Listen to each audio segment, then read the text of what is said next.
समोसा कचौड़ी पकौड़ी सब भूली जी जब कंचा आलू गोटे थर ये स्नाक्स बन के खाइबे आउ ग्यारंटी गोटे थर ये रेसिपी को ट्राई कर सारा मार्केट रो समोसा बा बरा किଣିकी खाइबा टोटाली भूली जी। आउ पिला तो पिला बड़ मैंने मागी मागी खाइबे बिना बेसन बिना मैदार बनिकी रेडी हम आ बनइबा जेतिकी सहज खाइबा यार टेस्ट सेतिकी स्वादिया ऊपर एटा बहुत ही क्रिस्पी और एकदम मुसमुसिया लगे आउ भितर यार टेस्ट बहुत ही बढ़िया थिला। वीडियो को फास्ट टू लास्ट देखि नियंतु पूरा रेसिपी जानि परिबे। ए रेसिपी में आगो आमे आलू नहीं जिबा मुइठी कंचा आलू नहीं जी प्राय ए रेसिपी मु दुईटा कंचा आलू रो यूज करिवि। आगो गोटे कंचा आलू रो चोपा को भल कि छड़े नबा तापर गोटे ग्रेटर नहीं कि जो पट साइड रे बड़ हे कि कोरा हेते से बड़ कोरणी रे आमे को भल से कोरी नबा। जदि आप बड़ साइड रे कोरिकी नौचंती तो कोरे हला परे आलूर साइज टिके बड़ रहिबो जेमति कि मु रखिकी नैची जोटा खाइया पे भी भल लागिबो। एबे इथरे पानी ढालिकी 2-3 थर भल कि धोई नबा। आलू रे पानी दे साला परे देखुथिबे आलू ऊपर को धीरे धीरे फेण उठी आछी। ए फेण को पूरा बाहर कर नबार अछि आ आलू को पूरा क्लीन करके धोई नबार अछि। आलू को साइड रे रखि देबा। एपटे मु बसे नीचे गोटे कड़ई रे आमे दे देबा पानी 2 ग्लास पाखापाखि पानी मु एठी दे दोची। आधा चामच रो टिके कम हम ये आम लुण देदेबा मुझे स्वाद अनुसार आधा चामच पाखापाखि लुण देजी आप आलू क्वांटिटी को देखिकी लुणर क्वांटिटी को सेट करके नेबे। आबे आम देदेबा कोरिकी रखिथिबा से आलू दुईटा जक आलू को मुझे कोरिकी भल से धोईकी रखिथिली आ से आलू को एथिरे दे दोची। अल्प किसी धनिया पत्र को मुझे काटिकी नहीं से धनिया पत्र को एथिरे देदेबा। जदि धनिया पत्र नहीं आप भुर्सुंग पत्र मध्य यूज करेंगे किंतु धनिया पत्र देले यार टेस्ट बहुत ही बढ़िया और बढ़िया बास्ना आसता है। अल्प किसी गोटा जीरा एथिरे देदेबा तापर को फुटिया पे छाड़देबा। पानी जितेबाला आमर पूरा भल से फुटिया स्टार्ट करिबो तापर हम एथिरे सुजी देदेबा। जो कप रे मु मापिकी पानी 2 कप नहीं से कप रे ही मापिकी मु एठी गोटे कप सुजी नहीं जेतिकी मात्रा रे आपण पानी देबे तार अधा आपण एथिरे सुजी देबे। ये भाव में 4 ରୁ 5 मिनिट पे एक चलई नवा।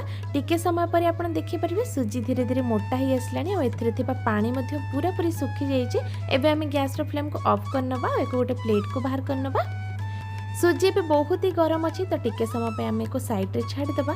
टिके ठंडा हो गला पर मुझे को हाथ रे चिकन करके देखो देखो एथिरे बिल्कुल गोटे भी बिंडा नहीं कहीं पानी क्वांटिटी और सुजीर क्वांटिटी जदि आप परफेक्ट रखिए एथिरे बिल्कुल भी बिंडा हेनी। एबे आम हाथ रे अल्प टिके पानी लगेगी से गोटे छोट बॉल आकार गुला बाहर करके नवा। आ से गुला को मु 2 हाथ रे भल कि चिकन कर नौचे तापर हाथ रे को टिके चेप्टा कर नवा और मझिर गोटे कणा कर नवा। मझिरू कणा कर नवा द्वारा यहाँ बहुत जल्दी सीझी जावा सहित भल कि फुलिबा और ता सहित बहुत ही बढ़िया क्रिस्पी बनिकी रेडी हम। से सेम प्रोसेस रे मुझे 10टी बरा बनिकी रेडी करछि। एबे चलंतु जिबा नेक्स्ट प्रोसेस को। आज ये रेसिपी पई मु कोन से नॉन स्टिक बा स्टील रो कढ़ई बा तावा यूज करिबेनी बा फ्राई पैन यूज करिबेनी। मु एठी गोटे cast iron no fry pan लेके आछि बहुत ही बढ़िया यूजफुल जिनसटी। साइड रे यार कवर मध्ये अछि जा फल जदि कढ़ई बा पैन आपनकर गरम हे जाउछि साइड रो बिल्कुल भी धरिया पे आपनको प्रॉब्लम होबनी। एथिरे लॉक करके आपण आराम से धरि परिबे। खास करी जदि आप फ्राए करने किसी फ्राई पैन बा कड़ई खोजते तेरे आखि बंद करने नहीं पारे। एथिरे पाइबे लाइफ टाइम वारंटी जीवन सारा बिल्कुल भी खराब हेनी। Non stick finish toxic free chemical free और टोटाली फूड रिएक्शन एथिरे नाही। आ यार बेस्ट एते मोटा जे आपण एको इंडक्शन रे बनई पारिबे गैस रे बसई पारिबे। आ दुईटा जगह एथिरे आपण जहाँ भी फ्राए करके नियंतु एटा बिल्कुल भी पोड़ीबनी ना बिल्कुल भी जलिबो। आ एथिरे वाश करिया मध्ये आपनको बहुत ही इजी हबो। एथिरे मु एठी बरा को फ्राए करके देखौची। एथिरे आमे देई देबा तेल आ तेल को किसी समय पे गरम होगा छाड़ीदेवा। तेल गरम हो आसला गोटे गोटे करके बरा देदेबा। आ गोटे जिनस फ्राए कला टाइम रे या साइड रे दिया जाइथिबा हैंडल कवर को आमे बाहर करके साइड रे रखिदेबा।